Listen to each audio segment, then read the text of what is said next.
Quick single की शुरुआत करते हैं और शिवांगी जी हमारे साथ जुड़ रही हैं पैनल में। शिवांगी जी गुड मॉर्निंग, बताइए क्विक सिंगल के लिए क्या चुन रही हैं आप? जी बिल्कुल, हम देख रहे हैं कि बाज़ार में एक बहुत ही अच्छी शानदार रूप से रिकवरी देखने को मिल रही है एंड कुछ सिलेक्टिव स्टॉक्स में काफ़ी एक अच्छी शॉर्ट कवरिंग मूव भी है। मेरी नज़र ऑफ कोर्स मेटल और कुछ एक्सचेंज रिलेटेड काउंटर्स पे है, बट यहाँ पे मैं नाल्को के साथ जाना चाहूँगी। ये मेरा प्रेफर्ड पिक रहा है काफ़ी हफ्तों से और यहाँ पे हम देख रहे हैं कि रेजिलेंस है और कंटिन्यूस फ्रेश बाइंग देखने को मिल रही है। यहाँ पे जिस तरह से वॉल्यूम्स भी ऐड हो रहे हैं अप मूव में, तो यहाँ पे हम कंटिन्यूसली अपना टारगेट्स रीआइटरेट कर सकते हैं। नेक्स्ट 430 के लिए हम इसमें खरीदारी के मौके ढूंढे 405 के एक स्टॉप लॉस के साथ। ओके नैल्को मुझे हंसी इसलिए आ रही है कि शायद मतलब कई बार ना परसों चार्ट जीपीटी में नैल्को आया था और एक्चुअली डे हाई पर बंद हुआ, कल भागा, आज भागा, मतलब नेक्स्ट लेवल ऑफ रैली हो रही है इन सॉरी एफएनओ के स्टॉक्स हैं। सोचिए इस तरीके के मूव्स हैं यहाँ पर। अच्छा, मीनवाइल कैश मार्केट में 2-3 बड़े एक्सीडेंट हो रहे हैं। एक तो सेजिलिटी की हमने बात की थी, सेजिलिटी अब 5% नीचे हैवी वॉल्यूम्स के साथ, मैसिव वॉल्यूम के साथ सेजिलिटी अब आपको 5% नीचे ट्रेड करता हुआ दिखाई देगा। और इसके अलावा एक और स्टॉक है एसजेएस एंटरप्राइजेस, इसके भी कल नंबर्स आए थे। यहाँ भी बड़ा बुरा एक्सीडेंट है। यहाँ भी मुझे लग रहा है कि कुछ लोगों को लगा होगा शायद नंबर्स अच्छे हों, बाइंग की थी उन्होंने, और अब देखिए ये मैसिव वॉल्यूम के साथ ये तो इनफैक्ट बड़ा एक्सीडेंट बनता जा रहा है। इस समय 1600 के भी नीचे आ गया है, तो 4% नीचे। तो सेजिलिटी और एसजेएस एंटरप्राइजेस, देखिए बहुत केयरफुल रहना है आपको इस मार्केट में, कैश मार्केट स्टॉक्स में। मैं बार बार एक चीज़ कह रहा हूँ, बहुत केयरफुल रहना है, स्पेशली मिड और स्मॉल कैप में। चलिए अब बाकी के ट्रेड्स लेना शुरू करते हैं। रचना जी, आपने क्या पिक किया क्विक सिंगल्स में? जी मेरी तरफ से कैनरा बैंक बाय रहेगा, जो कि 159.8 पे ट्रेड कर रहा है। हम इसमें ऐसे लगा सकते हैं 159 पे, और हमारा अपसाइड पे टारगेट हो रह सकता है 162। ओके, कैनरा बैंक 160 पे आपका बाय कॉल है। राजेश सतपुते जी, आपका ट्रेड? वीरेंद्र जी, देखिए मेटल सेक्टर ही अच्छा लग रहा है। उसमें से टॉपिक रहेगा जेएसडब्ल्यू स्टील। जिस तरह से ये 1200-1220 का सपोर्ट होल्ड कर रहा है, मुझे लगता है एक स्विंग अच्छा मिलेगा करीबन 1250 से लेके 1280। ये मेरा टारगेट का रेंज रहेगा। 1220 के ऊपर हमारा बाय है और 1210 का स्टॉप लॉस होगा जेएसडब्ल्यू स्टील।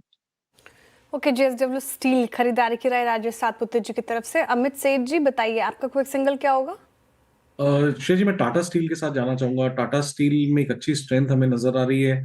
स्टॉक कंटिन्यूअसली 190 192 के ऊपर मेंटेन कर रहे हैं और आज के सत्र में हम यहाँ पे एक मूव देख रहे हैं, तो इसे बाय करें। 193 का स्टॉप लॉस रहेगा और टारगेट्स रहेंगे 202 रुपीज के। ओके चलिए, ये अब मानस जी आपकी ट्रेड क्या रहेगी? तो देखिए, आई थिंक ऑयल इंडिया पे फिर से ध्यान देना चाहिए। कल भी बढ़िया रैली देखने को मिली थी, लेकिन अब अगर आप देखें तो एक बहुत ही इंपॉर्टेंट रेजिस्टेंस के ऊपर ट्रेड कर रहा है 495, जो कि रेजिस्टेंस था।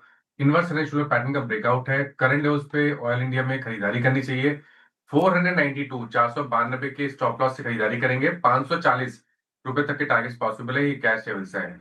510 510 वाला कॉल ऑप्शन ले सकते हैं। 24 रुपए पे ट्रेड हो रहा है, उसमें 16 रुपए का स्टॉप लॉस लगा लें। 40 रुपए की टारगेट सेट करें। ओके, ऑल इंडिया 510 की कॉल अभी भी एग्रेसिव है मानस इस पे, और हो भी क्यों ना। और इंडिया के एक बड़े मूव के बाद जरा आप इस कॉल का ओआई देखिए, मैं तो इसको देख के हैरान रह गया। 80% build up post opening, huge huge huge. Ashish Bhaiti ji, आपका ट्रेड क्या रहेगा? जी वीरेंद्र जी, इंडस टावर में एक परफेक्ट राउंडिंग बॉटम बनाया और स्टॉक 20 डेमा के ऊपर निकला है, तो यहाँ पे खरीदारी की जा सकती है। जो स्टॉप लॉस इंडस टावर में मेंटेन करना है वो 429 का एसएल मेंटेन करे। ऊपर में 444 और 455 दो टारगेट के लिए इसमें खरीदारी की जा सकती है। इंडस स्टार पसंद आ रहा है आशीष भैती जी को। गाबत सर आपको क्या अच्छा लग रहा है? मुझे अच्छा लग रहा है एचडीएफसी एएमसी 2525 पे ट्रेड कर रहा है। मैंने आइडेंटिफाई किया था 2505 पे, टारगेट है 2550, तो 2505 का स्टॉप लगाएंगे जहां पर मैंने आइडेंटिफाई किया था HDFC AMC. HDFC AMC. Meanwhile एक बार आप लेकर आइए गोल्ड, 11,000 रुपये ऊपर है अब गोल्ड का प्राइस एमसीएक्स पर। और अब हम प्राइस दिखा दीजिए जरा मुझे प्लीज़ फटाफट। 1,77,611, 7% का मूव। मुथूट में ब्रेकआउट आ रहा है मेरे ख्याल से। अब ये शायद एक फ्रेश इसका ऑल टाइम हाई होगा, और ये मेरे ख्याल से प्योर गोल्ड फाइनेंस प्ले है। जी हाँ, बिल्कुल एक fresh breakout all time high पर इस समय। और मुथूट फाइनेंस रखिए जरा स्क्रीन पर 3.6% ऊपर 4100 पर इस समय ये स्टॉक ट्रेड कर रहा है। राजेश सातपुते जी, कोई कॉल या जी। फ्यूचर्स के थ्रू चेस करें इसे? आई थिंक करना चाहिए क्योंकि यहाँ पे जो रेंज ब्रेकआउट मिल रहा है 4000 का, एक आप कह सकते हैं स्टिफ स्टिकी रेजिस्टेंस था, काउंटर बड़ा है और जिस तरह से मोमेंटम हो रहा है मुझे लगता है ये 4180 से लेके 4200 तक का स्विंग देगा।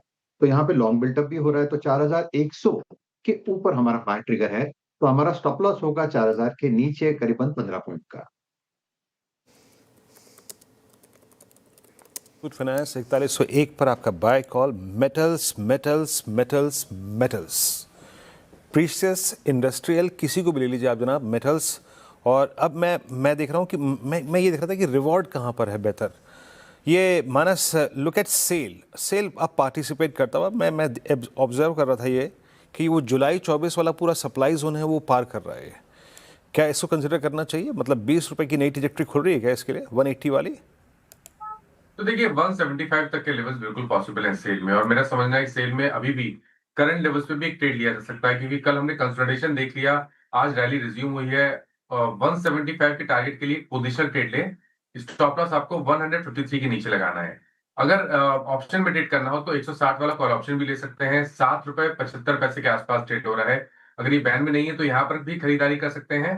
₹4 का स्टॉप लॉस लगा ले, ₹15 तक के टारगेट पॉसिबल। ओके, सेल पर फिलहाल ये व्यू है metal as a pack strength दिखाता हुआ, और आईटी आज थोड़ा डाउन है। एक बार आईटी रखिएगा स्क्रीन पर, 1.5% ज़्यादा की यहाँ पर गिरावट इस इंडेक्स में। इन्फी 1% नीचे, परसिस्टेंट देखिए एक बार 2% से ज़्यादा के नीचे गिरावट। एम्फेसिस पूरा मिड कैप आईटी थोड़ा ज़्यादा टूट रहा है। आशीष बहेती जी, जिस तरीके से गिरावट आ रही है आईटी मिड कैप स्पेस में, क्या लगता है आपको इन लेवल्स पर सोचना चाहिए लेने का, या फिर अभी थोड़ा कॉशियस रहने का वक्त है आईटी में? जी, देखिए गिरावट है, लेकिन यहाँ पे मुझे लग रहा है कि सेलेक्टिव स्टॉक्स में इनफैक्ट शॉर्टिंग भी की जा सकती है। तो अगर वो एम्फेसिस में यहाँ पे हमारी शॉर्ट कॉल एक है, जिस हिसाब से इसमें रिवर्सल आया है और आज वापस स्टॉक 20 डेमा के नीचे स्लिप हुआ है, यहाँ पे एक शॉर्ट पोजीशन बनाया जा सकता है 2825 का स्टॉप लॉस लगाकर। नीचे में मुझे लगता है इसमें वापस 2750 तक के लेवल्स देखने को मिल सकते हैं। ओके, मीनवाइल एक बार आप जरा मुथूट वापस रखिएगा और देखिए, आई थिंक करीब करीब हमने 60 रुपये करीब और ऐड करे हैं उस प्राइस से। MCX पर आई थिंक अपर सर्किट लगने की तैयारी हो रही है। 1,78,000 पर इस समय गोल्ड आपको ट्रेड करता हुआ दिखाई देगा, और शानदार मूव इस समय आपको यहाँ पर दिखाई दे रहा है। सनी जी, मुथूट क्या व्यू रहेगा आपका इस पर? डेफिनेटली आई थिंक जिस तरह से गोल्ड में रैली चल रही है, इसका बेनिफिट गोल्ड फाइनेंस कंपनी को प्ले आउट होते नजर आएगा इन द फॉर्म ऑफ जिस तरह से गोल्ड का दाम बढ़ रहा है, लगता है कि एक एग्जिस्टिंग जो बोरोवर है उन्हें कहीं ना कहीं एडिशनल लोन देने की कहीं ना कहीं गुंजाइश है। तो आई थिंक पॉजिटिव व्यू रहेगा, बट बस एक कॉशियस व्यू ये रहेगा कि अगर गोल्ड के प्राइस सिग्निफिकेंटली करेक्ट होते हैं टू सम एक्सटेंट, उसका रिएक्शन हम स्टॉक प्राइस में भी देखेंगे। एज वी स्पीक लगता है कि गोल्ड के प्राइस अप ट्रेंड में ही रहेंगे आने वाले कुछ समय में। तो looking at that Muthoot finance पे व्यू कंस्ट्रक्टिव रहेगा।